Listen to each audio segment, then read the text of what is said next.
What's up, everybody? Welcome back to another Fall Obsession podcast episode. My name is Sam Thrash. I'm the show host over here. Thank you all for tuning in. You guessed it. We're still talking whitetails here on Fall Obsession podcast. We're trying to finish the 24-25 whitetail hunting season strong with having some awesome folks on our show that have had an interesting and a great 2024 season. And this week we have none other than Chad Jones on our show. He is our Southern Regional Coordinator over here at Fall Obsession, a valued member of our team, and very, very knowledgeable when it comes to hunting big Texas whitetails. And we talk about just that. We talk about some of the stories and the experiences that Chad had this hunting season, both for himself and for his daughters, getting his daughters on some whitetail bucks, including his youngest, her very first whitetail. So some awesome stuff when it comes to that. Chad also talks with us just about his hunting tactics in Texas in general, as well as some of his coveted secrets for getting some getting on some hunting leases down here in the Lone Star State, which is no easy feat when it comes to that. You definitely got to grind for it. So great podcast, great episode as always with Chad, and I hope you guys enjoy it. But before I turn it over to the episode, got to hit a few high points real quick. And the first one is with Hoot Camo. Hoot Camo is a partner with us over here at Fall Obsession. They're a Texas-based brand and they make high-quality camouflage and camo gear for the blue-collar hunter.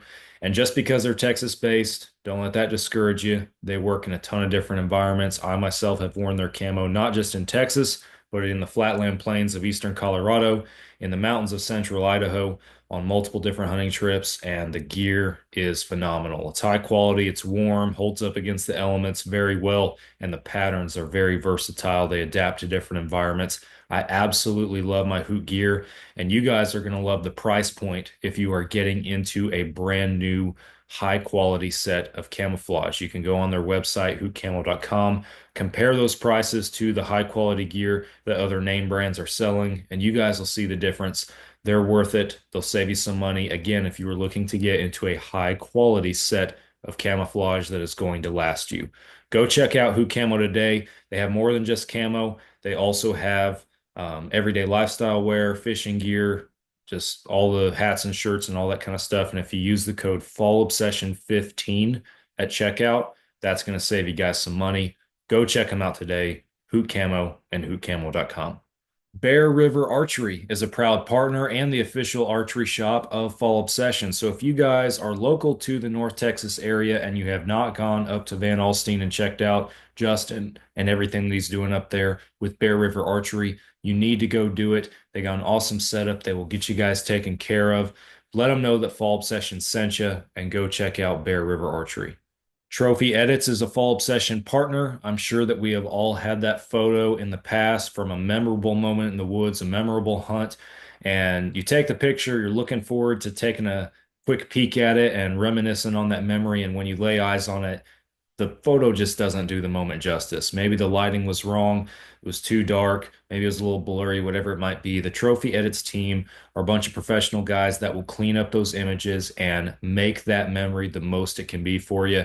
Head on over to the link in this podcast description that will let them know that you guys came from us. We appreciate that. And check out everything that Trophy Edits does and see if they can do anything for you.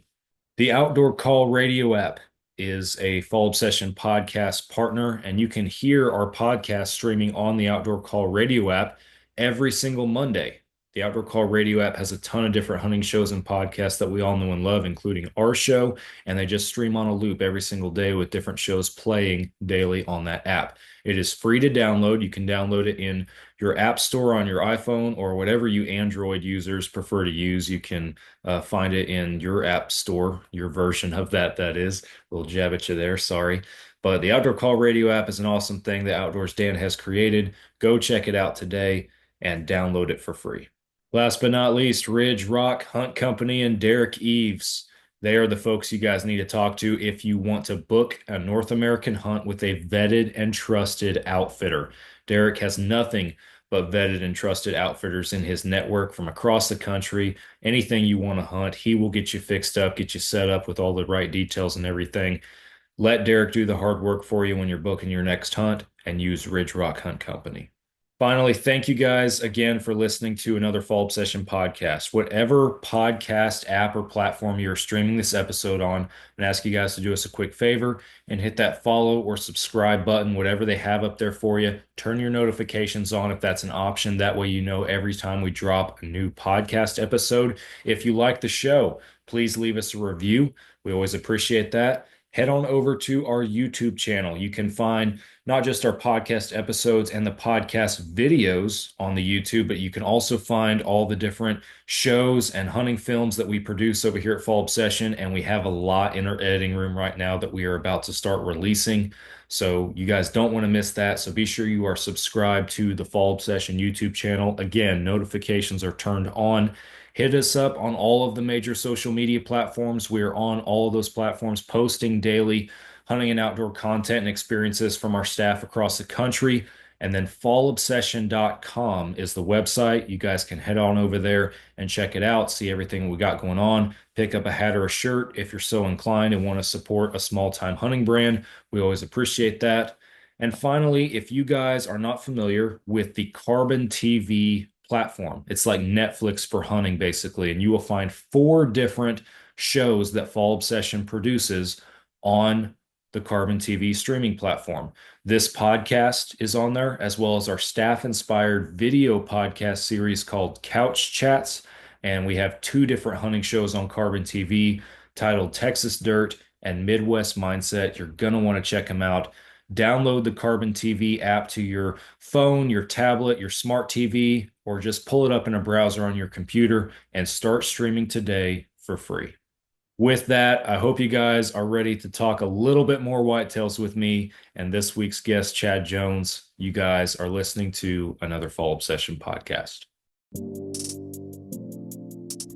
Oh, you got her, dude. She's down. Let's go.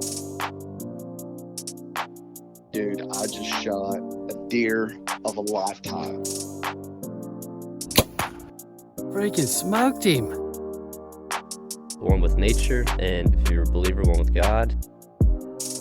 Definitely gets your heart pumping. Boy, you are in trouble. Fall Obsession Podcast.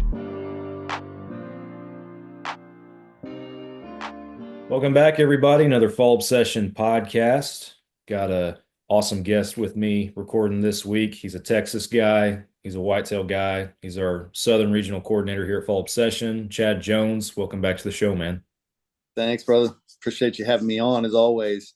Yeah, it's always a good time, man. I enjoy sitting down and talking whitetails. We've been doing a whole lot of it around this time this year, it seems like. And I'm just gonna dive right in, man. You had from the looks of it, a pretty awesome season. So talk to us about 2024, man, and what it brought for you in the Lone Star State. Well, kind of going into the season, my goal was set regardless, what bucks I was kind of getting through the summer before they really started developing. My goal was, I want to get both of my girls tagged out because my oldest daughter, Chloe, she's been hunting with me for 6 years now. I mean, she's 16 and started hunting with me when she was 10. And so she got her first deer when she was 10, and she shot a deer every year since then. And so I wasn't so concerned about her. She kind of knows the drill, what to do. But my youngest, she was like, Dad, I want to hunt with you this year. And so now she's a little more impatient. She's 11, and she's a little more impatient. So I was like, well, we'll kind of have to see how this pans out. Cause obviously hunting in Collin County, we don't have high numbers of deer. And so it's, trying to explain to her, hey, we might not see a whole lot. So anyway, so started out in the summer. I had some really nice bucks on camera. I've got multiple properties. Not all of them produce year to year. So I'm just kind of bouncing around, putting out some corn, some minerals, planting food plots on areas that I know should be relatively good late season, just typical preseason prep stuff. And started getting some really good shooters on camera on one of my spots. And I don't really get too up in arms about it early on because I know a lot of those deer will disperse, go to fall ranges, kind of start splitting up. So I was like, we'll see how it goes. But anyway, so season rolls in. My girls, since Collin County's archery only, they have to wait until general season starts, and so they actually shoot what's called an airbow, like a Benjamin airbow. It's 3,000 psi of compressed air, but it shoots an arrow. So it basically falls kind of in the same criteria as a crossbow. So they can't use those until general season here in Collin County, Grayson County, Rockwall, and Dallas County. Gotcha. So they had to wait until first weekend of November to go hunt. So I kind of thought, all right, well, October will be my time frame. I'll get in there. I didn't have any shooters daylighting, so I didn't even go hunt until the week of Halloween. And I was supposed to go to Kansas that week. My buddy had called me, said, "Man, I don't have anything daylighting," because it was unusually hot this year. And anyway, and so I postponed it. I said, "Well, I'll go middle of November, back up to Kansas." And so I start kind of putting in a little more time here, and middle of November rolls around, and I call him a week before, and he's like, "Dude, I don't have anything over 140 showing up," and he's got some really big deer up there, and he's same deal. He's like, "Man, it's unusually hot, all the movements at night," and I'm like, "And I'm not driving 12 hours, to go just shoot anything," and so. Right. So I was like, well, I'll wait until a little bit later season, right before, early December. Hopefully they've had some major cold snaps, starts forcing deer to some feed. And so I kind of focused all my time and energy back because at this point now my girls, could hunt. So I go in right before Thanksgiving and take Chloe with me. I think we hunted 3 times. She ended up shooting a really nice 9-point on our third sit, and then Blakely. Well, and then I went a couple days later, and then I ended up shooting my buck, and then I went hunted a few times with Blakely with no success, and of course, she's just like, "Dad, where's the deer at?" Because if there's no deer showing up 5 minutes, she's already bored and wanting to move on. I explained to her, I said, "Baby," I said, "we just don't have a lot of deer." I said, "It's not like a feeder goes off, because we weren't even hunting over feeders. We were just doing hand scattered corn." And so, she was just like, I could tell she was kind of getting burnt out on it. But we had one really nice 9-point that I had passed actually on a few sits. And I was like, man, I'm going to pass him next year. He could be incredible. And, but this particular property, I had some local developers come in. They started doing soil samples. And so I already knew what that message was sending is. I was like, this place ain't going to be around much longer. Plus, I've got housing development all around me. So I could hear, the construction workers out singing, like hammering on like right by me. And, wow. So I was like, man, this is going to be short-lived. And so the more I thought about it, I was like, man, this deer, because I didn't really have any other hunters. There were only 2 other hunters I knew of about a mile away. So it's a good spot in terms of a sanctuary. But, I was like, these deer could get hit by a car. They, get killed, injured. Something could happen to them. So I was like, man, this will be the perfect deer for my daughter if I can get her on this deer. Because he was a big mature deer. And so anyway, I kept noticing on trail cameras that like on a south wind, he would get on the downwind side of this little draw that I'm on. And so he would scent check for the does on the downwind side of it. And then when we'd have a north wind, he'd do the opposite. He'd go to the other side, do the downwind side. And so I kind of looked at the weather. I saw on a Saturday morning, the wind was going to shift out of the south.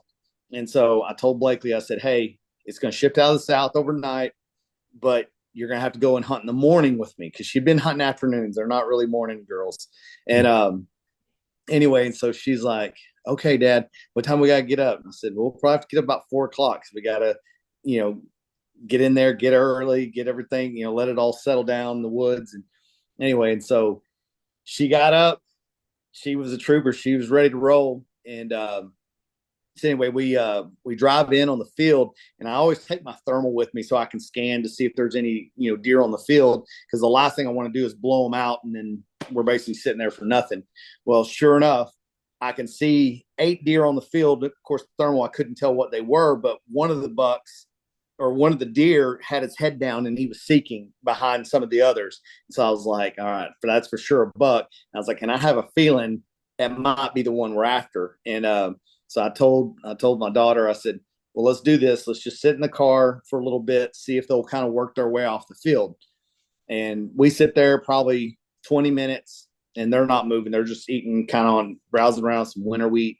And so I said, well, here's what we'll do. I said, they're so used to construction workers' trucks in and out all the time. I said, I'll just drive my truck in towards them until it slowly pushes them off the field. Then when it does, well, I'll pull my truck in, park it over the hill where they can't see it, and then we'll slip back into the pop-up blind. So that's what we do. We watch them. They all clear the field. They kind of go off in this creek, so I knew they couldn't look back and see me. And so we do that, go park the truck, take off, get in the pop-up blind, and probably about an hour later, she's sitting there playing Tetris or Minecraft or something on her phone. I don't know if she was bored. And anyway, and I look up, and the buck we're after, this big 9, was literally 10 yards in front of us. And of course, we couldn't hear him coming because it's a plowed field next to us. And so, I mean, it was dead silent. I just happened to look right through the hole of the blind, or the window of the blind, and he's literally standing right there. But luckily, he was looking the other way. And but he did the exact same thing. He came on the downwind side, and I actually set the pop-up blind farther downwind, thinking that's probably what he was going to do. And so that way he wouldn't wind us. And he'd literally come right beside us. And he turns, he walks up there, and I had some hand scattered corn on the ground just to stop him. And so he goes up there, takes a couple bites. I get Blakely all set up, ready to go. And she made a really good shot. He was kind of quartering away from us just a little bit, but she tucked it right behind the shoulder. But I guess the way his shoulder was back, she kind of clipped right at like the back part of the shoulder and the tendon. And so it didn't get a lot of penetration. I watched the arrow break and fall out. And but there was quite a bit of blood coming out. And so we track it to probably about I'd say about 150 yards. And I could tell he was going down to this creek, which I knew that was kind of the area he's bedding in. And so I was like, hey, let's just back out. I don't want to push it, especially this has been her first deer. Oh, yeah. I was like, I don't want to take any chances. I was like, because, if he's still alive and able to run, we might push him across the highway. I mean, he could go anywhere. And I said, so let's just back out. We ended up calling Ricky Loftus, deer tracker, and he came out a few hours later. And of course, his dog gets on the blood instantly, goes down there. We're all listening, and we hear the dog start barking, going crazy. I was like, so what does it mean if they bark? I was like, is that just they find them? He goes, no, it means it's alive. And I was like, oh boy. So we walked down there, and the buck was bedded on the side of the creek, but facing back the way we were. So if we would have walked farther down there, he would have gotten blown out. So Yeah. we made the right call. But anyway, so the dog gets on him, kind of runs him all around. He's trying to gore the dog. And I mean, it was pretty intense. And anyway, so finally get in there, get a shot at him, get him put down. And, and I told Blakely, I was like, you don't understand what you've done. Cause I mean, I'm guessing we're waiting on the score, cause we need a 60-day drying period, but I'm guessing he's right at 150, Wow. maybe low 150s. And anyway, and I said, Blakely, there's grown men that hunt their whole life and never shoot a deer like that. Yeah. Some never even see a deer like that. And I said, so you can't, that expectation, I said, you can't expect to kill a deer like this every time. Yeah. And so I showed her I showed her the antlers I have of my first deer, which is like a little dude. He's maybe like, I don't know, 30 inches. Little 7 point out of Davy Crockett National Forest when I was 10, or yeah, 10, 9, 10, somewhere around there. And anyway, and so it was incredible, man. I mean, there was obviously it's great when we have success, but to see my girls have success, and especially to experience them getting their first deer, and just the look on her face and the excitement. I mean, and you just see like what wasn't really a passion. It was just kind of like okay, let's go do it because dad does it and sister does it and whatever. To where she was just like, Dad, that was awesome. She looked at me. She's like, I was shaking so bad. And I was like, yeah, that's buck fever. I said, that's why we do it. I said, man, we chase that rush, and man, it was a cool moment, because obviously I was with my oldest daughter for her first buck, and and now having my youngest daughter, shoot her first buck. It doesn't get much better than that, man. So even if I wouldn't have shot anything, it was a perfect season for me. Absolutely, man. That's awesome. Incredible moment for sure. I wanted to ask you a little bit, and I won't dive too deep into it just yet because I want to talk to you just about some of your hunting tactics and everything like that. But you referenced a couple times in that story the hand scattered corn. So in that particular location, I know you don't use feeders very much. So I wanted to ask what was the setup like, and why was that the spot where you put your blind and that you were hunting specifically? Well, so I run so many cameras, it's ridiculous. But I've got cameras on. I try to think of not just early season, where the deer are going to be and where they're going to move, but I also think of where they're going to move, cruising areas looking for does. And so I knew this patch of woods in this draw. I actually had cameras in the draw where there's kind of some open hardwoods in there, and it was kind of a down off in a little bit of a ravine. I had put the cameras in there early summer, and it was literally the bucks bedding area. I mean, I had these bucks all hours of the day, every single day. And they were in the bachelor group, and all 5 of them were shooters. And so then I was kind of stuck because I was like, well, now I can't go in there and do anything because the bucks were in there. Mm-hmm. And so, and the way the land is, it's just a long strip of timber, but there's no other woods around me. So it kind of pigeonholes because the development's basically bulldozed it all down. Yeah. So I'm in a great spot. I've got water, I've got food, I've got cover. And the drawback for me was, how do I get in and hunt it if the deer are bedding in there, And so one of the tactics for me was, I was just like, all right, well, I got to stay on the outside perimeter of it, because if I dive in there into their bedding area, it could be game over. So I didn't plan to do that. So like early season, even though one of the bucks is in there, he was probably in the mid 170s. I probably would have shot him. And then the buck I ended up shooting this year was also in that same group. I didn't have a whole lot of pictures of him. It was kind of weird. He wasn't in the original bachelor group at first. He was just kind of sporadic. Really old deer, real reclusive, never had like a running mate. And so I knew those deer were in there. I was getting pictures of them all the time during October, but mainly only at night. Or I would get them, I'd get 11 o'clock, 12 o'clock in the afternoon pictures, but I could tell they were bedding, they were just in there because that's where they're bedding. I'm like, man, it's hot, wind's blowing, I'm going to smell. I don't know exactly where they're bedding in there. So trying to figure out how to get in there without blowing them out, because I might get one chance and it's over. And so, I just waited. I just stayed out of it. I hunted some other properties because I was like, where are they going to go? And so I waited until we started getting closer to the rut. That way it started dispersing some of the deer, some of them getting drug off, pinned down with does.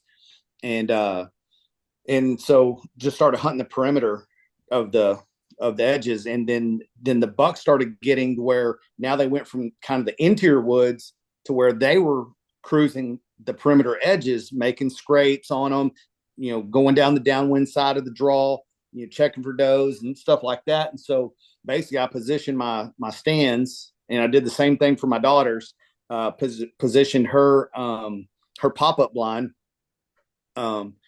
So basically, like from where the tree line is, all the scrapes are right at the edge of it, and their trail is running, a few feet from the edge of the wood line. And so I basically took my pop-up blind and went 25 yards downwind, past that.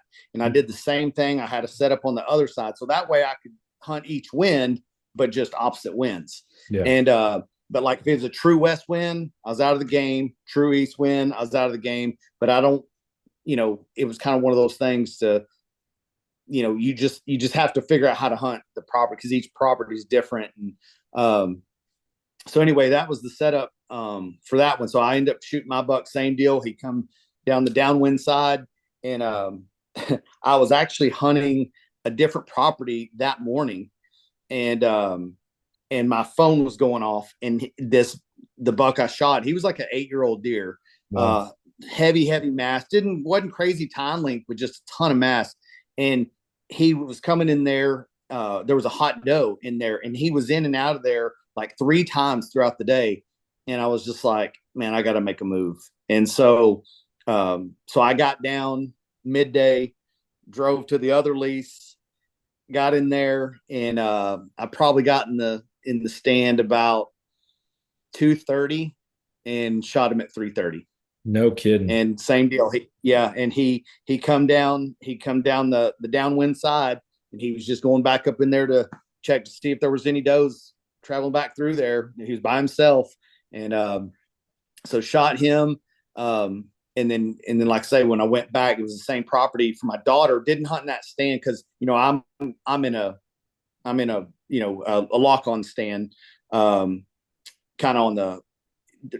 It's hard to explain, but there's just like a few individual trees. So I'm like on the outside perimeter of the main wood lot, but there's a few just individual trees by themselves. So, and she wasn't going to be able to hunt up there, especially with me. So in the movement and all that first deer, I was like, she needs to be in a ground blind as concealed as possible.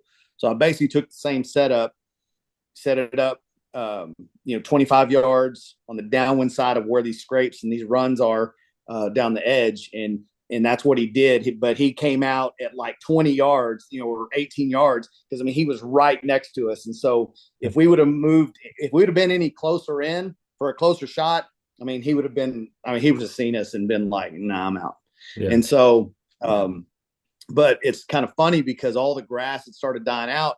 So I took a pop-up blind down there on a Wednesday when I saw the wind was going to change out of the south. I went and put it out on a Wednesday. And I typically don't do this. I don't really like hunting out of pop-up blinds because deer get used to them, or kind of get freaked out by them. But it all depends how you brush them in. But so what I ended up doing is there was a bunch of tall, kind of like CRP grass, and I went to Tractor Supply, and they had erosion control matting. It's like a netting with straw in it. Yeah. And so I saw it, and it just a light bulb came on, and I was like, dude, I can wrap this blind and make it look like a hay bale. And there's hay bales all over the place, so the deer don't think nothing about it. So I go down there on a Wednesday, put it out, wrap the whole thing. Had some deer actually walk by it later that afternoon and literally looked right at it, paid no attention to anything. It never alarmed them, because sometimes I'll get videos. I run a lot of my cameras, most all my cameras at video, to just kind of see which way they're going, coming from, going to, their reactions to things. And all the deer that passed it didn't pay any attention to it, not like kind of like backstepping or avoiding or going around it or anything. So I was like, all right, we're in the money. And so we waited till Saturday when I knew that wind was going to shift out of the south. And it worked out. It doesn't always work out as planned, as but it worked out for us. So it was good. It was good. That's awesome. But to your point, I don't really hunt over the feeders. I'll take and hand scatter corn. Of course, I got a lot of pigs, so they come in like vacuum cleaners and you know wipe it out pretty quick. But most of the time, what I'll do is I'll go and put it out just enough, and I stay like most of the time on the perimeter of the trees. So most of the time I can drive in, just dump it out and go. So if deer are bedded in that wood lot, it's no different than a farmer or rancher just driving around in this pasture. The trucks and tractors don't really bother them. It's the legs walking through their home is what really Right. freaks them out. So, but yeah, so I try to bait with corn at least to just get them stopped or coming back to check and see if it's there if I can.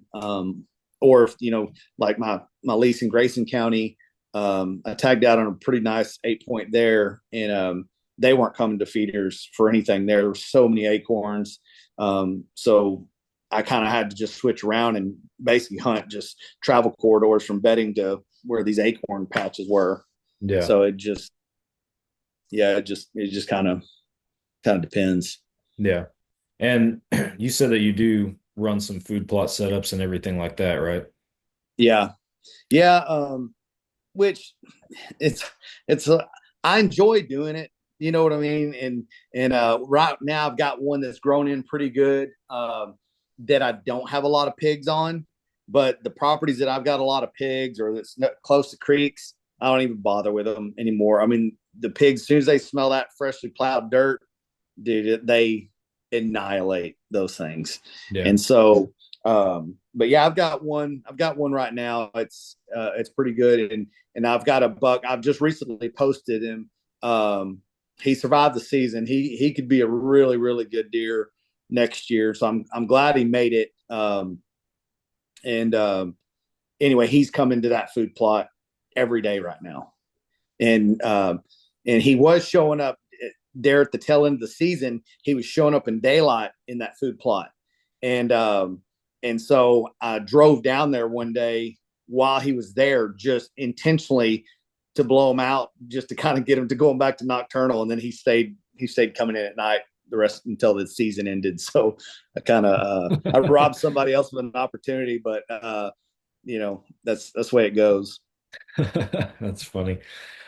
So what do you look for when you're trying to figure out where you're going to put a food plot?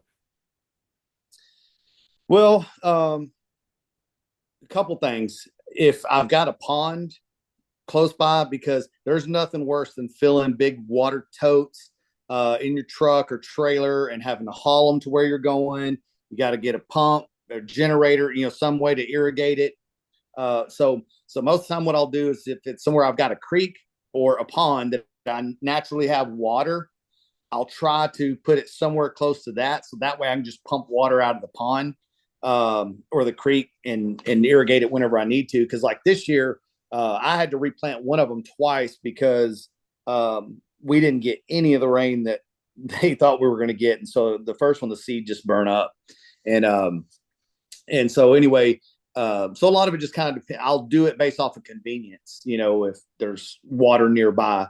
Cause like I say, I've got some of the big, 500-gallon totes, but it's just a pain to have to go fill those up, haul them over where you're going and deal with that. But like I say, the bad part for me is I've pretty much every lease I have has pigs on it. And so, I don't want to spend a whole bunch of money on seed and travel and going and, watering these things and the pigs just destroying them. Cause like I say, I've only got one that actually turned out really good this year, but that's on one. I literally have seen one pig all year. Gotcha. Yeah, that's a big hurdle that I'm trying to figure out for our place for next year is because I mean, you've heard our stories and everything and know that we have played the feeder game pretty hard up till now, and I'm wanting to change it up for next year and put some food plots in, but the landowner runs cattle on the place too, and I'm racking my Just brain as bad on as pigs. yeah, I'm racking my Yeah. brain on how I'm gonna navigate that without just busting my butt putting up a ridiculous amount of fence. So Well, and I'll be honest with you, because I've run into that to, I've gotten to the point where one of my Oklahoma leases, I went and ran, hot wire fence all the way around this food plot because there was cows on it. And then it got to where the deer were kind of like spooked of jumping the fence. Anything I had like any type of fence, they didn't like, because sometimes I've done hog panels around feeders, and those mature bucks do not like it. Even though I made it oversized where it wasn't like too tight for them, they just, I don't know.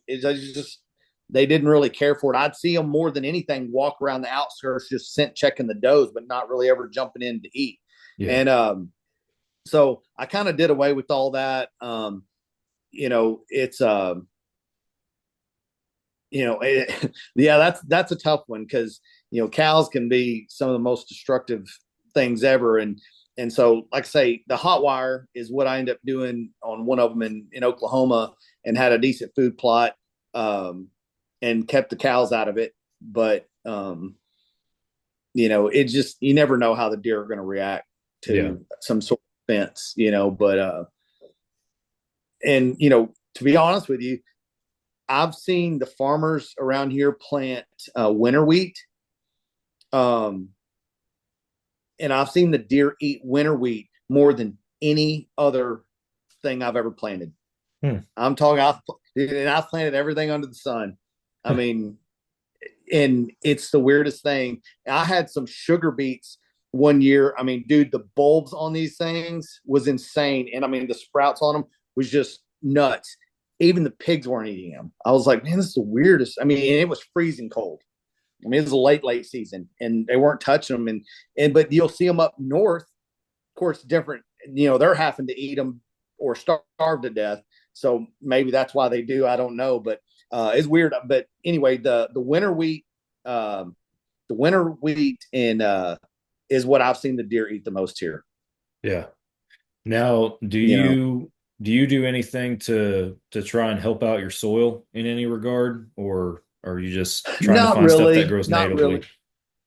Yeah, not really. I know there's a lot of people that get into testing them and checking the pH and all that. I mean, if it was my personal property to where I could manage everything that's going on, I don't have cows, I can eliminate the pigs, trap them, do whatever, then I could have done. I could probably, see myself spending more time into managing a lot of that. But I've got so many uncontrollable variables right now that I'm like, I don't really need to go test a sample. It's one of those deals. Hey, if it grows, great. If it doesn't, then now I know. Yeah. But the thing is with winter wheat, dude, it'll pretty much grow just about in anything unless it's just flooded. Yeah. And so, so yeah, no, I don't spend a lot of time on that. Cause I just, I've got 2 food plots right now that one did really good. The other one's halfway decent. And I've got deer that come pretty much every night and they'll sit and kind of graze on it, but they're not eating that any more than they did the corn, you know? And so, yeah.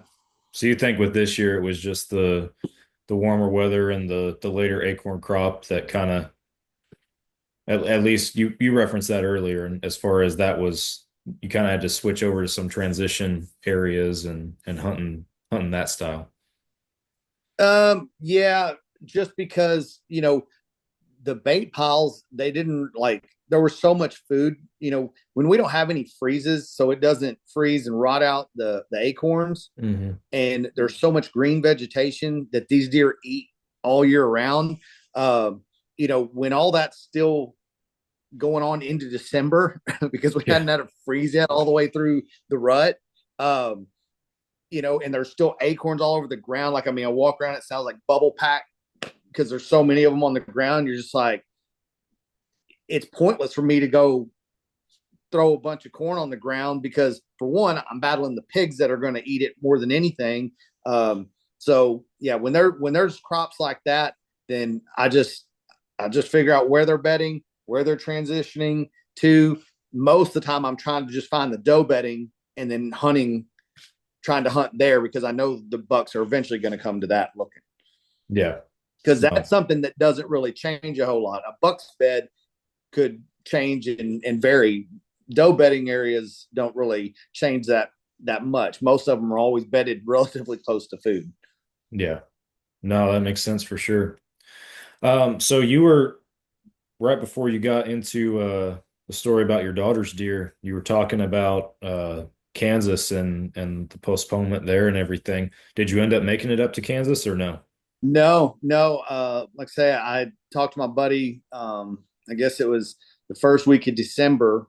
It was right before the gun season was going to start up there, and he's like, dude, he goes, I couldn't put you on a 140-inch deer right now, and he's like, I don't know what the deal is. He's like, it's a weird year. We haven't really seen any big deer, and the ones we have seen have only been at night, either traveling from a long ways away or whatever. And so it was kind of one of those things to where I hate getting drawn for somewhere and then not at least going.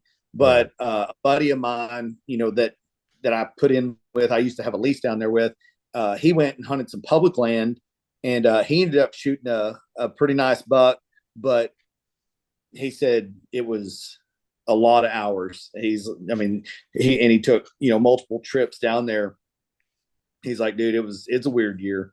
And I've kind of gotten that feedback from just a lot of people, especially here locally. They're like, man, it was just a tough year. And I probably know more people that didn't tag out than I do that did tag out. No, It, it's I believe that it's for sure. Yeah, I mean, Yeah. my dad didn't, my brother didn't. I'm on a lease in Grayson County with three other guys. None of them did. I mean, it's weird, man. Yeah. It's weird. My dad might be the only one that I know of that's come close at least. He's filled his mature buck tag actually pretty early in general season, and he's got all but one of his doe tags filled. He's actually out there right now trying to get a couple more hunts in before this Texas winter weather system hits us and Dude, I tell you, everything. it's But got them moving right now. Holy crap, my cameras have been going crazy today. But so what happened? I know at the beginning of the season you were contemplating like an 8 point or a 10 point or something, or which one? I remember you saying something about this. What happened with that?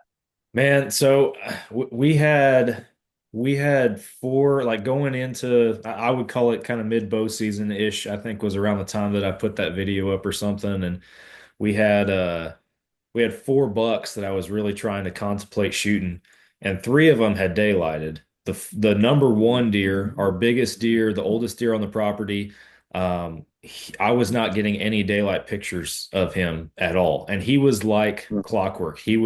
I knew where he bedded, and I knew the direction that he would travel and everything every night, and he would stop in front of this camera at this one feeder every every evening when he was leaving his bed and every morning like at 4 a.m. Coming back to Back. bed he would just stop, get a quick bite, and then keep on cruising. I had pictures of it was like clockwork every single night, like between 7:30 and 8 p.m. and between 4 and 4:30 a.m. that deer was So there. You could you think he was just coming from so far away that it was dark coming in and dark going back? so man, I'm not yes, and I guess so. He Like I said, I knew the woods where he was bedded, and we have a small corner of it on our property, and then the neighbors have kind of the rest of the portion of it and everything. And I knew that that had to be where he was at least bedding and where he was going, where or staying, where he was going in to cruise around all night long. I was kind of up in there. I was like, I kind of have an idea that he's going north on the property, but I don't really know. Like I don't know where this deer is Right. going.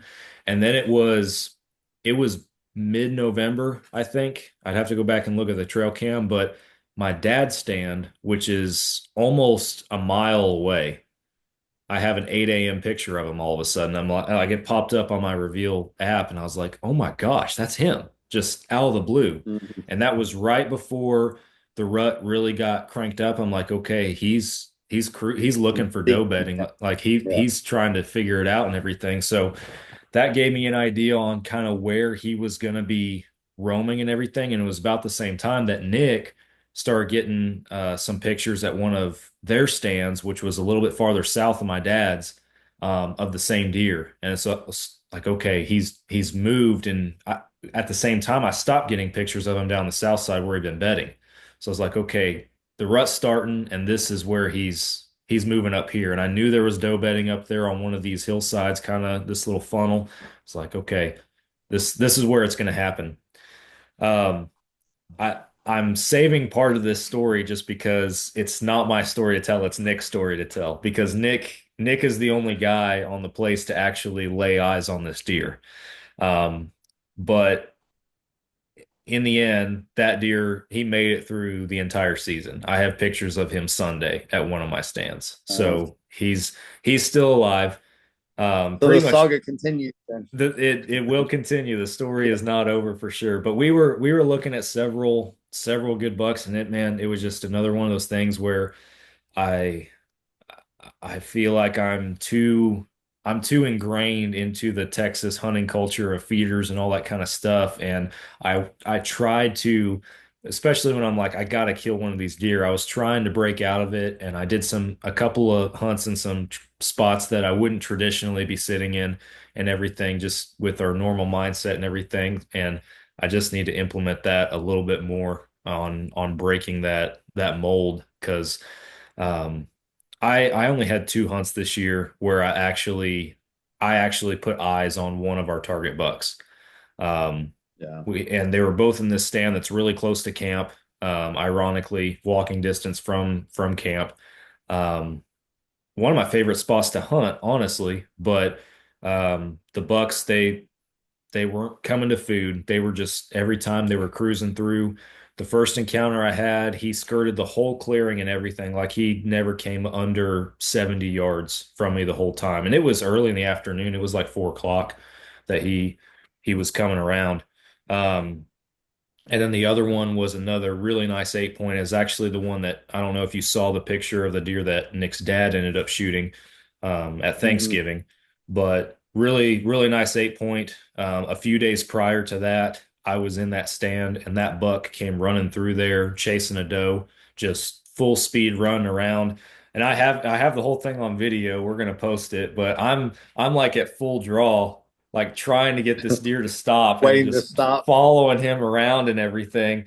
Yeah, And just, the joys of bow hunting. yeah, Yeah. he won't stop. And he got like right behind this one tree, and I have the tree canopy of the tree I'm in blocking me, and he stopped there for a split second and kept going. I was like, you gotta be kidding me.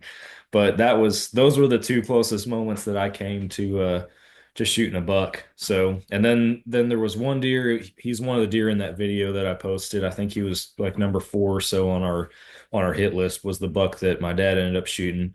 Nice 8 point with some decent mass and a split brow. He's a cool deer. My Yeah. dad shot him in early general season. So um yeah, the two dads on the Well, property, they got it done. hey man, that's what it's about though, still get to cherish those moments, it's that's good. But hey, at least the deer live. So, I don't know if you guys really shed hunt or not, but man, this spring, you know, dive in there where you think that he's at and see if you can find his sheds. That'd be pretty cool to build the story, going into next year if you could find a shed, especially both sides. That'd be pretty awesome. Yeah, I know Nick and I have plans this year to definitely put a little bit more after the season closes, a little bit more time in out there, a little more boots on the ground, trying to figure out kind of some alternative options and everything for next year that we didn't really have this year. That way, Yeah. we're not boxing ourselves in with these feeders and everything. And like I said, I'd love to put a couple food plots out there and too. I just gotta figure out what I'm gonna do about So cattle, but did you say, do y'all have pigs there or no? we do. They're not like running rampant through the place. They've kind of declined over the past few years, but we do have pigs. So do y'all ever just do just like scattered corn anywhere by itself away from anything? We haven't really done it a whole lot now. Yeah. See, because that's how I ended up finding those deer. It was a new property that I got on. Well, I got on it last January, and I just happened to go down there and put a camera out, not knowing anything. I just went in there. I could see like some kind of trails going through, and I could see some were pigs, but I just took hand scattered some corn on the ground, put a camera on it, was like, we'll see what comes through. And like 2 nights later, this huge 10 point with a drop tine on it shows up, and I was like, dang, this might actually turn into a good property. And so then I just kept baiting that one spot. But the deer would find it and they'd keep coming back to check it. But the pigs came in there, and once they found it, they got to where they'd come every day looking to see if it was there. And but I will say, just in terms of trying to get inventory, if you don't have a lot of pigs and you have a way to keep a section that can keep cows out, or if you have a corner that you can fence off and Mm. just hand scatter corn in the corner so it keeps the pigs out, but the deer can be comfortable jumping in, and put a camera on it. That way you can at least see, because most of the time your smart, mature bucks are going to go to that bait pile, but they won't go to a feeder or where they smell you've been walking to a stand or something like that. And that way, because you might put a camera and be like, dude, I didn't even know we had this deer on this property. Yeah. Dude, it's when people say it's like these deer almost like they crawl in a hole, because like I say, I was hunting a spot is basically 100 acres, but one strip of trees, all plowed fields, housing addition on one other side. And I knew the buck that I shot was somewhere around there. I was like, where can he possibly go? And I only had a handful of pictures of him. The other deer I was seeing all the time. And I'm just like, where could he possibly disappear to? I mean, and I think he was just so old and reclusive that he wasn't getting up wasting time. He had his spot picked out, and I'm guessing he was in that heavy cedar thicket down the creek where the elevation he could see, it was thick enough that nothing could really kind of get in on him without him hearing it, seeing or smelling it. And he just didn't move until he had to. And because like even when the pre-rut started, and I started seeing all these younger bucks kind of getting out early, no sign of him. Because at first I thought, man, maybe he got shot.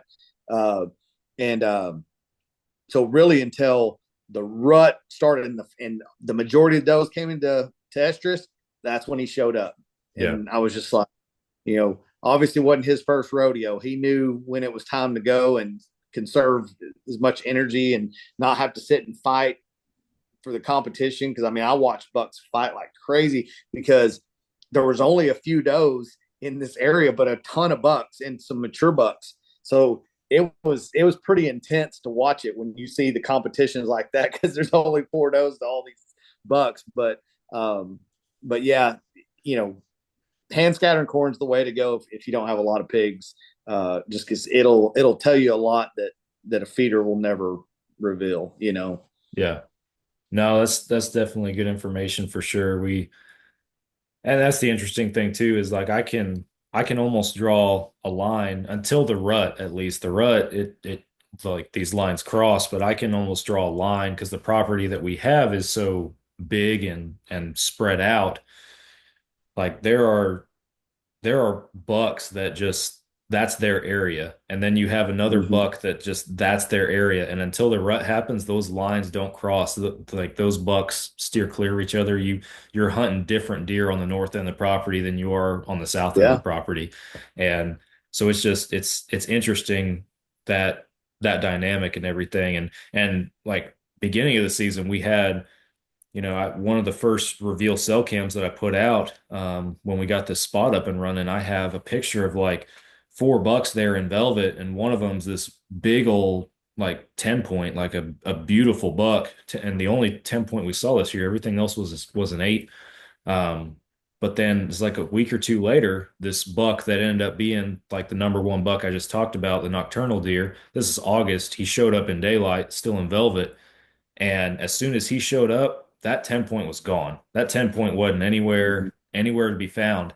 And um, throughout throughout the year, that 10 point, there was one stand, one spot I have like on the edge of the property towards the edge.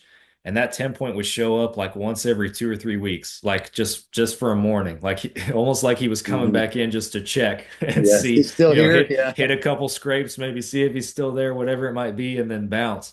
And then what was really interesting is, and I'll try not to give too much away, but Nick, like I said, he had a couple encounters with this buck. He did throw a shot out there at one point, and there like a lot of was up in the air because after he shot, this deer disappeared for a little bit, and all of a sudden, all the other bucks start doing different things, which made me think I was like, yeah, oh my gosh, is this deer dead?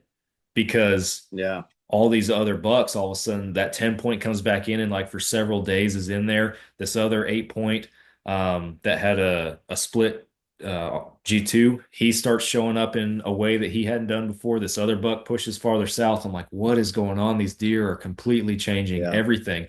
And then the second that buck shows back up, boom, everything's back. It's like he yeah. hit the It's reset, but he's like, no, my place. yeah, it's weird. I mean, in the whitetail world, I mean, there's a pecking order, there's a hierarchy, Yeah. and those deer, they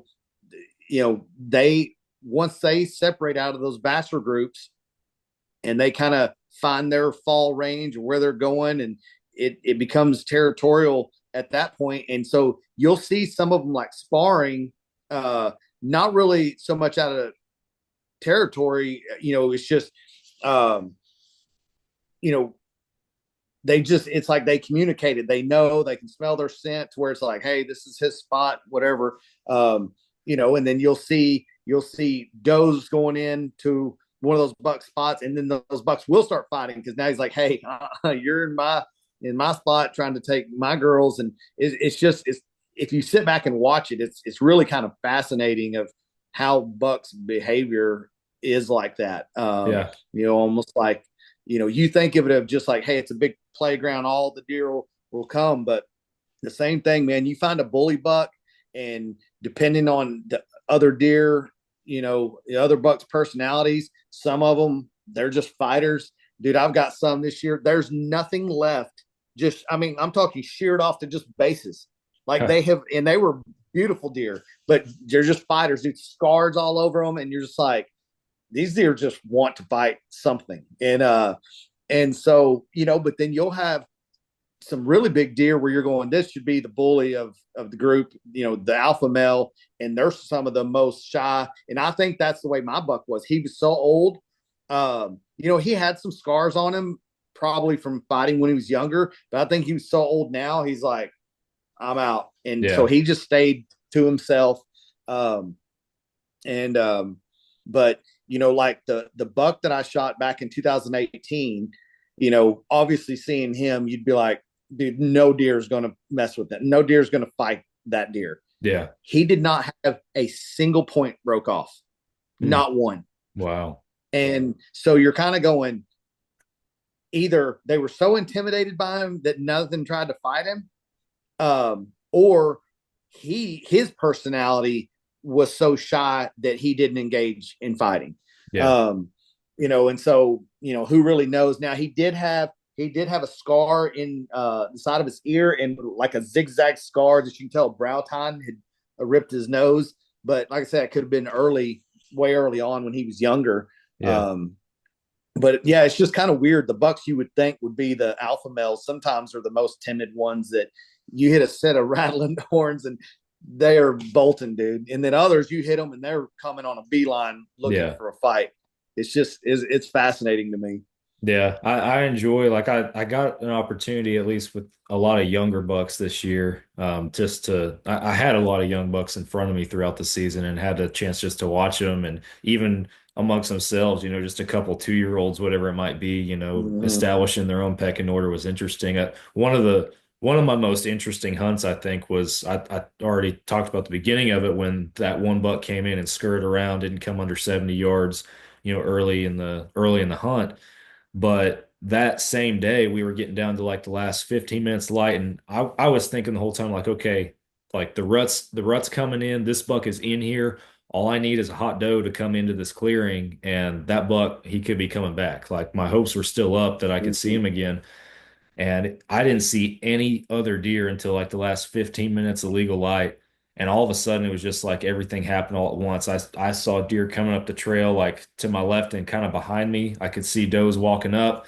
I could see does coming in through the mesquites out here up to my right. And then I could see this other 8 point walking in from, to the north of me to my left. And he was decent, but I had him on camera. I knew he was a younger deer and I wasn't going to shoot him. But I all of a sudden, just like that, have deer coming in from three different directions. But I keep hearing grunts Mhm. back here on this trail. And I'm like, man, I feel like that's got to be him. And I keep looking back there and I'm trying to look through the tree canopy, but I can't make anything out. I just hear the periodic grunt with these does and everything. And we're getting down to last light, and that smaller 8 point starts coming in, and then you just hear just crashing, like it sounded like a tree was falling. And that target buck, that big eight that had been in there earlier, and he was a big bodied deer, and it was him back there. I hadn't laid eyes on him yet the second time he's coming in, but he saw that younger buck coming in, and all you see is just Mhm. body mass flying through the trees, man. Oh And yeah, he takes off after that younger deer, and they just hightail it off to the north, off into the mesquite yeah, thicket. I was like, oh my gosh, that deer's getting yeah. too That's close to awesome to his see. girls. Yeah, It was cool. it's cool to see for sure. But yeah, and that's the thing. It's like, especially like where we hunt. Um, if you got a feeder, because I hear a lot of people saying, "Man, I got piles of corn under the feeder, like no deer coming to the feeder." Um, you'll always know when does are about to come into estrus, when that rut's about to happen, is because a lot of times the does will stop coming to the feeders because they know that they're about to go into heat and the bucks will be coming there harassing them. So that's always a telltale sign for me because I do run like gravity feeders and stuff, so they can come and go as they please. When the does stop coming to those, I know it's about to be on fire somewhere in the woods. It's just a matter of being in the right place at the right time. Yeah, we could definitely tell when our rut kicked off, because we went like that, for example, that stand up close to camp. It's not uncommon, for me to get a picture one evening with, 9 or 10 does and yearling bucks and stuff in there. But Mm-hmm. all of a sudden you start getting to that, second week in November, getting into that window, and you might have one little doe walking through, and, Yeah, obviously something changed. So, yeah, by herself, and yeah, yeah. yeah. It's the week of Thanksgiving is always good for us. It was a little warm, but that, man, it's somewhere from that November 19th through November 30th.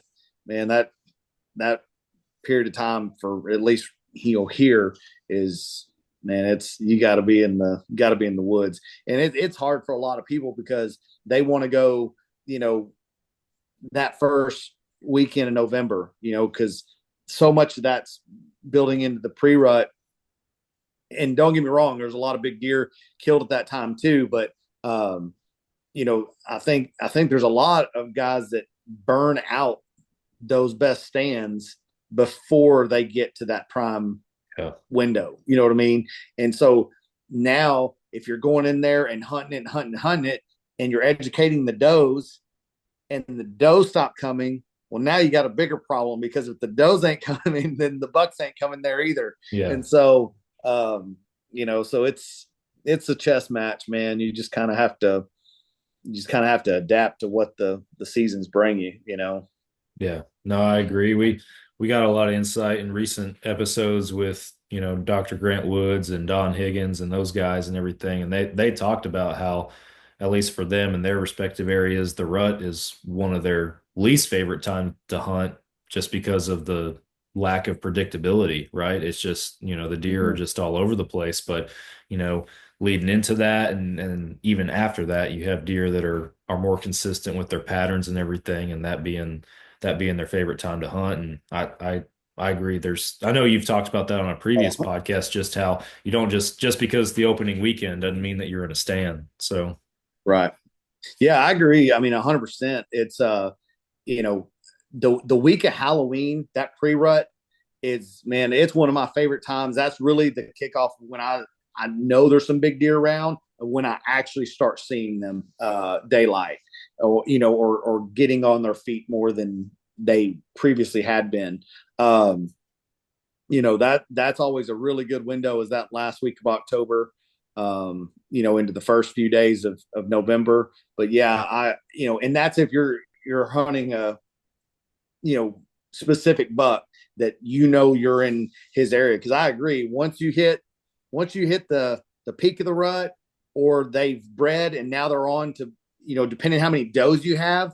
Now, if you have all the does on your property, then you're in the game for a while, because they're going to stay there breeding. But if you only have, a handful of does, and once those does get bred, those bucks are going to start searching farther away for the next available does, and who knows, that could be the next property over, a few hundred, 500 yards, or it could be miles down the road. And, but then you get into late season.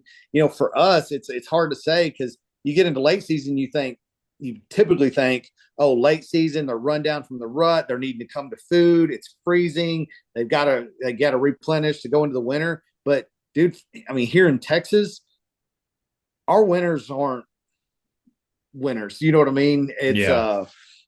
And so the deer's survival instincts aren't as, I guess, as extreme as what deer are up north. Because if they don't recoup from it, they die. Yeah. A lot of them die anyway, just because of the extreme cold.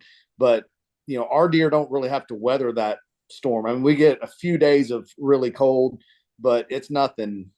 It's nothing like, blanketed with snow where there's nothing for them to eat. I mean, these deer still have pecans. They've still got acorns. There's browse. I mean, Yeah. so the late season isn't, I don't like coming down to the wire relying on late season, just because if we had brutally cold with snow coming, then yeah, you could be in the game. Because if you got a food source, you're going to find the deer. But we don't really have that luxury here. It's honestly, if our deer season slid back 1 month, would probably be better for us. Because man, we could get into February when we start getting our coldest temperatures. Because I've seen a lot of deer on camera in February. Just winter coat on, big bullies, just walking up to some of the feeders, just like, dude, I don't care if I get shot. I'm hungry. And so, but we can't hunt at that time. And so that's I think that's another reason too, is a lot of that pressure is, you don't have that pressure. So you're starting to see a lot of those bucks come to feeders quite a bit now. So, but I don't know, man. It's I guess that's why we love it, so it's unpredictable around the board, depending, where you hunt. And we'll see. But Yeah. No, yeah, I was just gonna say I get that entirely. Like there's been times, especially this season, where I'm out there, I'm in my stand, I'm like, excuse me, I'm like, why do I like this? Why do I yeah. enjoy Oh this? yeah. And then one thing will happen. I'll be like, oh man, this is why I love this. This is awesome. It's Yeah. just it's a love-hate relationship for sure. It is. And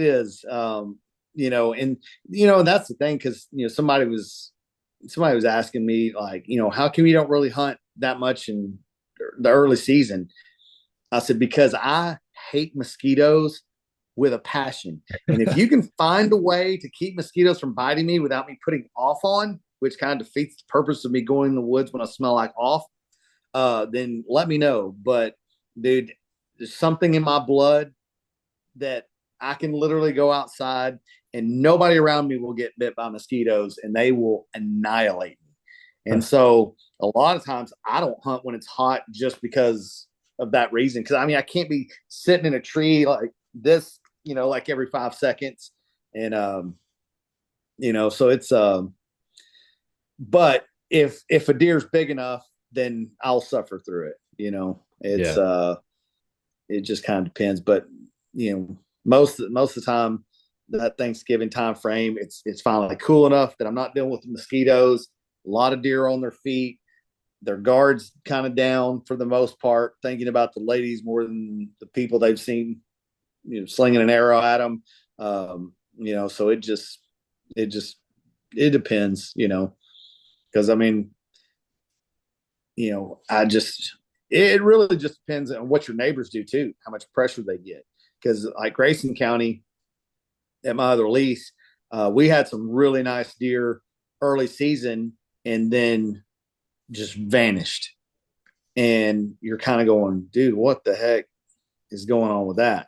And I'm talking running protein feeders, spin cast feeders, acorns like you wouldn't believe, got ponds, creeks, cover. You're going, a whitetail paradise is what it should be. And all the mature bucks just vanished. And you're kind of going, well, there ain't that many hunters next to us where they've shot all these deer. It's like, where do they go? Yeah. And a few of them have come back. And the one that was really kind of my target, he never come back. So I don't know, The crazy game of whitetail that we play. Yeah, it is. And so it's I found some sheds from a buck last year that was an absolute giant, and I was hoping I would have seen him this year, and he no showed. But and I hadn't heard of anybody killing him, and we would have heard about it for a deer that big. But and it's not to say that he didn't die of natural cause. Something happened to him, and yeah. It's hard to say. So you mentioned at the beginning, you talked about, your county, Collin County, and that area being not as high for deer numbers. Is that just because of the growth and development in general in the area, or why is that? It's just you're starting to see more and more, like every year there's getting to be more and more deer hit on the road. So the numbers are starting to grow, but like I don't shoot does at all. The most does I've ever seen at one time this year was 9. But normally if I see does, they're, 2 or 3, maybe a couple groups of 2 or 3. It's not like, I have a feeder and 30 does show up. Right. Like Kansas was insane. Like I would go out there on a bean field. There's like 100 deer in this field. A lot of times, hunting here, I'm lucky. I can hunt all weekend and be lucky to even see a deer sometimes. So I would say it, and I can't really say that just in general of Collin County itself, because I understand that's also isolated pockets, for the properties that I hunt. Because some of them, butt up to the core land of Lake Lavon, which is obviously a sanctuary for these deer because there's no hunting there. So there are larger numbers of deer that come off of there, but what comes off of that property onto mine is a much smaller number because a lot of the deer are going, hey, if I've got food, cover, and water in my safe space, why do I want to go out there where I see people, dogs are chasing me, I smell scent on the ground, there's a creepy feeder goes off, scares the crap out of me, so even though the deer are there, number wise, I don't see them, but there's just not, it's not like I drive down the road and just see deer all over the place. You know what I mean? Yeah. Like you go down to like San Antonio or like Marble Falls, and there's deer like laying in people's yards, and they don't allow hunting. And you're kind of going, well, dude, you are so overpopulated with deer. I'm surprised the insurance companies aren't like, dude, I'm not paying for y'all's vehicles anymore if y'all don't put some sort of conservation efforts here to manage these deer herds. This is crazy. And so, and now that they've opened the season, I don't think we'll ever get to that point. Because I don't know what the harvest numbers around here this year wasn't good, but but there's a lot more hunters here than what there used to be. So, the deer numbers are growing, but there's also more and more hunters harvesting deer. But to your point, the areas that did have woods before now getting developed, it's not the deer dying, it's just pushing them into different pockets, Yeah. And so, like I say, really the only safe places for them that aren't getting developed is all the Corps of Engineers land, like Lake Louisville, Lake Lavon, Lake Grapevine, all those areas that have Corps land that can't be built on. That's where all the deer are, Yeah. And you're just fortunate if you hunt next to them where there's a creek or a tributary that comes up out of those locations through your property, because eventually once the deer or the bucks have bred the deer in those areas, then they'll travel up those creeks and look for other does. But Yeah. I don't know, man. It's they were trying to pass that gun season here, and I'm glad that didn't pass, because our numbers, the deer population wasn't high enough in general. If we would have opened it with a gun season, dude, they'd have been wiped out in 3 years. No, that makes total sense to me. Nothing against anybody that rifle hunts or hunts with a firearm, but I get where you're coming from with that. I understand. Well, and the development. I mean, Yeah. dude, I don't want somebody shooting a high powered rifle right next to my house. You know what I mean? And so, so I mean, I'm glad it didn't. And I understand they're looking at it going, well, Collin County's big. Okay, well, now you're only at the luxury of going, well, the gun only does me a lot of good if I have a big property that I can hunt on. But some of my properties are like the back of neighborhoods, basically. I'm almost like one of the Seek One guys where I'm hunting in the backyard where I see guys, walking around over there. And so, and unfortunately, that's what it's getting to is everything's getting developed. Like 2 of my properties right now is for sale. And so, it's, and that's why I always keep my ear to the pulse of lease properties coming up, just because I'm always trying to find somewhere, because I know the ones I do have is just a matter of time before they sell, or an owner says, man, I don't want to allow hunting anymore. And so so it's the grind always continues, but hey, the proof's in the pudding. You're killing giants and the Seek One guys are killing giants. So I guess there's something to it, Well, it's kind of funny, somebody was talking about that the other day. They're just like, man, how do you think the Seek One guys are constantly killing big deer? And I was like, you go to areas that have big deer. Yeah. And they're like, yeah, but I've door knocked, I don't know how many times, and I always get a no. And I was like, well, think of how many times they've door knocked and gotten no's. Yeah. And, because somebody had asked me, they're like, well, how do you come across getting these leases? And, and part of that, it's like, I kind of wanted to keep it a little tight to my vest of like how I go about it. But, for me, I don't have the time like the Seek One guys do, where I can get in my truck, drive to 2 other states and knock on someone's door. Now, ideally, talking to someone and making it personal is definitely a lot better. But, a lot of times I would just get like on Hunt Stand app, find the property owner's information, get their phone number, and call them. But a lot of times what I would try to do is look them up, see if they're on Facebook, having mutual friends, somewhere that I could make a connection with them. Because if I just called you and you own property and I'm like, man, his property looks good. And if I just called you, didn't know me from Adam, hey, would you be interested in leasing property? No, I don't allow hunting. Or yeah, I hunt it myself. Yeah. But, and then I'm trying to persuade you at that point. And you're like, no, I said no, whatever. Bye. But if I called you and I was like, hey man, I happened to see on or look you up on Facebook. I know you're mutual friends with one of my best friends' friends. How do you know him? And then it starts that dialogue, then it's a whole lot easier to get a yes from someone if there's some sort of, thing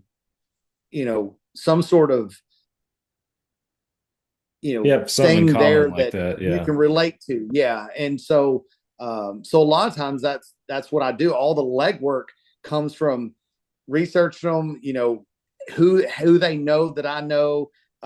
So I make that connection early on, because then a lot of times they're kind of like, oh, you know him.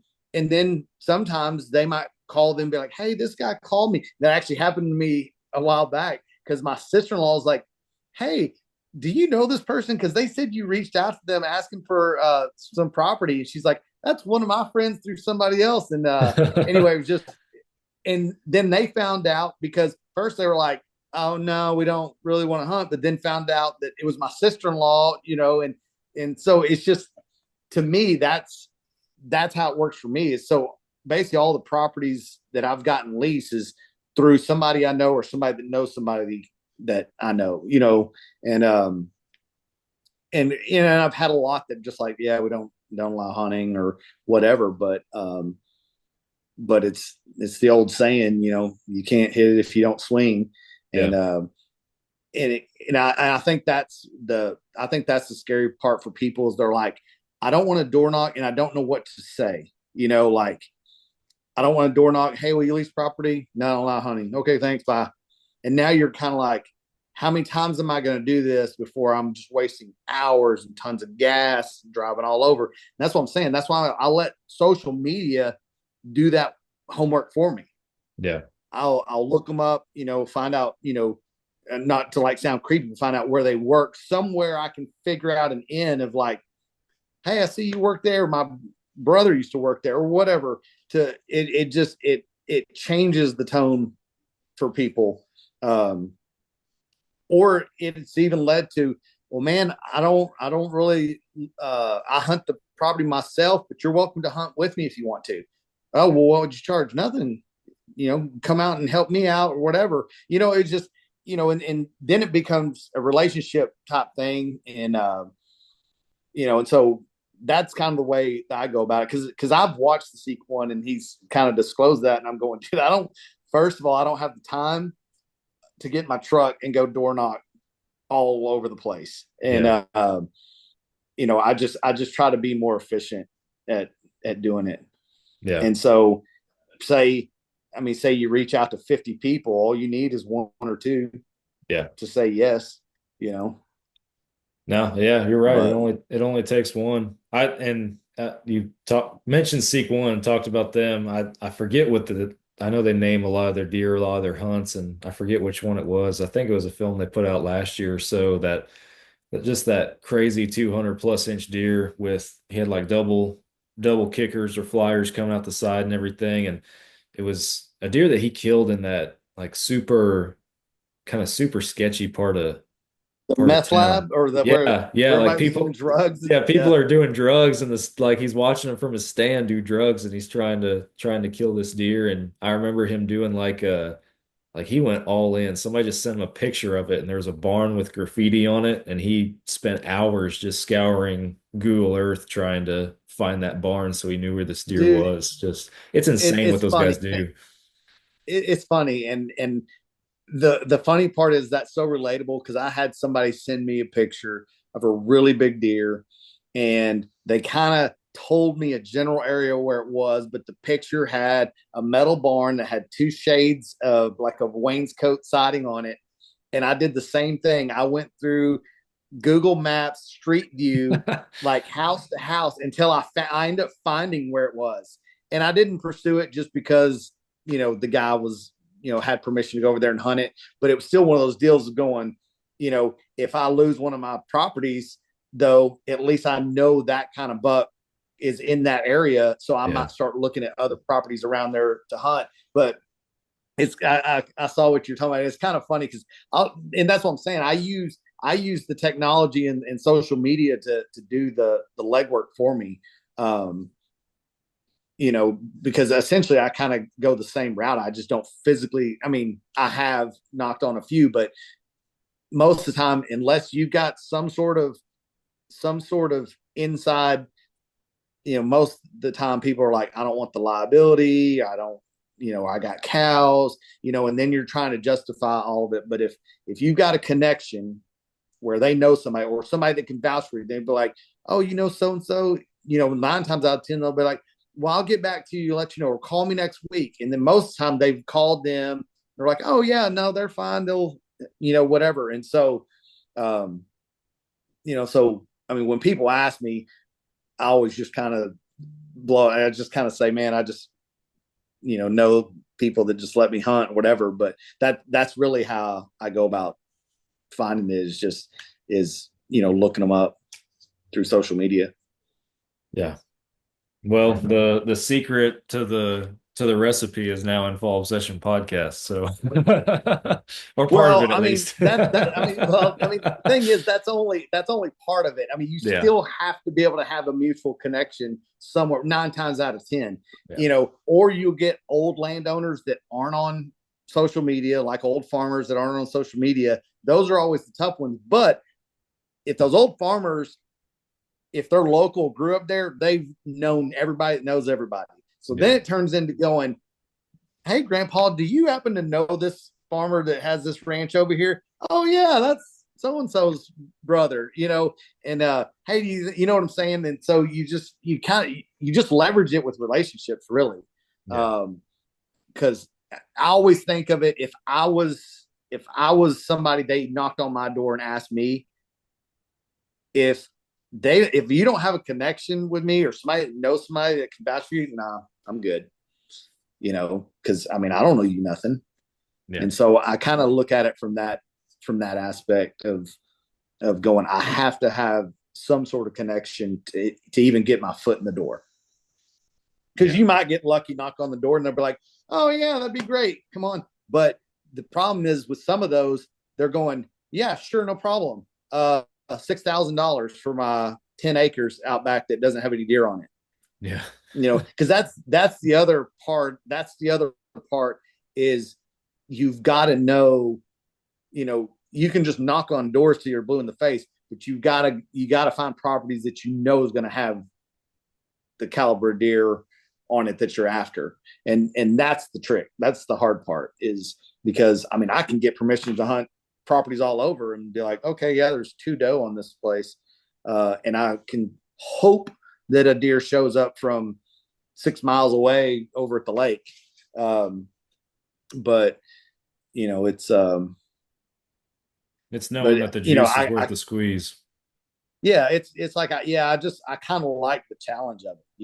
Yeah. And so obviously, me growing up here, in McKinney, I just know a lot of, contacts, mutual people. So I've been able to get several properties here. So, the one for me now is Grayson County. Obviously, I've got a lease there, but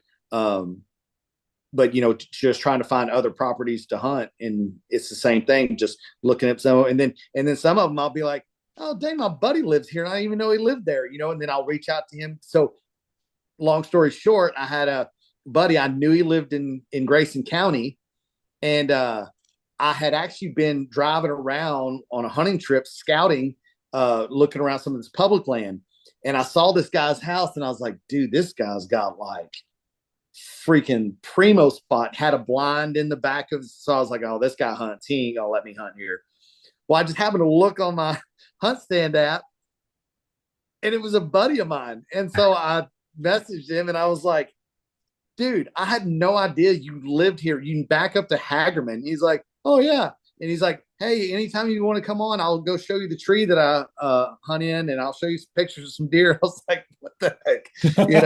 And so so it's kind of funny, but it's the power of social media, and so it literally just driving around, and I just happened to look. So a lot of times what I'll do now is I'll look for properties that I think look good, or I'm interested in, and I'll just get the property owners' names, and I'll just go through them and see if it's anybody that I recognize and that I come across. And so the one I found last year, the one that I shot my buck on this year, I just happened to be scouring the landscape of property owners on these tributaries running up through these creeks. And I saw one, it was a last name that I recognized. And I was like, it's not a very common last name. It's like, I wonder if they're related to this person. So I reached out to the person I knew, and they're like, oh yeah, that's my grandfather's so-and-so. He's passed away. does anybody hunt that? No, nobody's ever hunted it. Do y'all have farmers on it? Yeah, somebody does the ag. Well, do they let anybody hunt? No. And would y'all be interested in leasing it out? Sure, you can just go hunt if you want to. You know how much you charge? Nothing. Just go hunt. And so I go down there, and that's why I said I had a drop time. Second day of putting the camera out there, but then found some guy's big hog pen feeders, or a hog pen like panel like trap out there, which kind of told me he was doing it for the farmer because he was tearing up his fields. But then when dove season came along, like I say, I had 6 shooters all on this one property. I stayed out of there. All my cell cameras were on solar panels, so I didn't have to go in there for nothing. So I'm kind of just waiting it out. Opening morning of dove season, 2 Rangers roll up on trailers, unload. There's like 6 people in each one of them, driving all around. So I text the guy that's the contact for the landowner, and I said, "I didn't think anybody had permission to hunt this." And he's like, "They don't." So I sent him the picture, and about 5 minutes later, I see them all drive, get right back on the trailers, and leave. So I think they were just hunting out there because nobody had ever hunted it. Yeah. And they didn't know who the landowner was.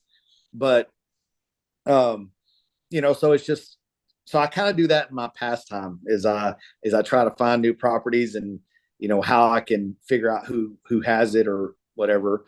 The developers are always the hard part, you know, because a lot of times developments will have it under weird LLCs. And so it's a lot more legwork to figure out who the agent is or get a hold of them. And then a lot of times they're like, no, but sometimes those are the best ones because they own the land, you know, but the development isn't planned for like 6 years. So you're kind of going, dude, I could hunt this while you're doing nothing with it.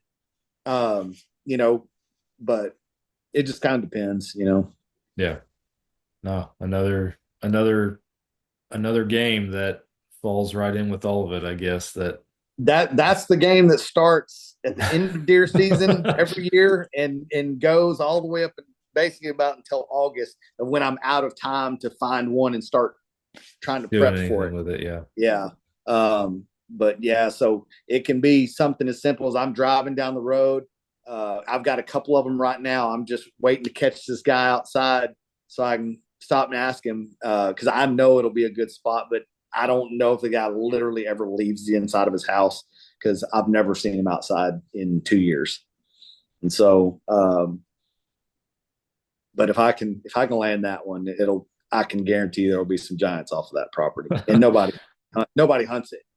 He doesn't hunt it. So, and the neighbors don't hunt. So I don't know. We'll see. Keep working on that one. Yeah. But more to come for 2025 for sure. So, well, man, I feel like we could sit here all night and talk hunting for sure. But at some point, unfortunately, I do have to wrap up the podcast. But yeah, no, I got you, brother. I'm the same. I could sit and talk about it forever. But yeah, like I was telling Nick, I need to get y'all out and come sit in a tree with me and chase one of these Collin County bucks with me. We need to plan that for next season. I can't make any promises. But hey, it's to be a good time. I tell everybody I'm a real quiet cameraman, so I'll come film for you. Not a problem. Well, man, thank you for your time this evening. Appreciate it. Always good to catch up with you and talk some whitetails. Thanks for coming on the show again. Absolutely, brother. Appreciate you, man. All right. For our guys and gals tuning in, thank you all for listening. We'll be back again with y'all next week for another Fall Obsession podcast. Catch you then.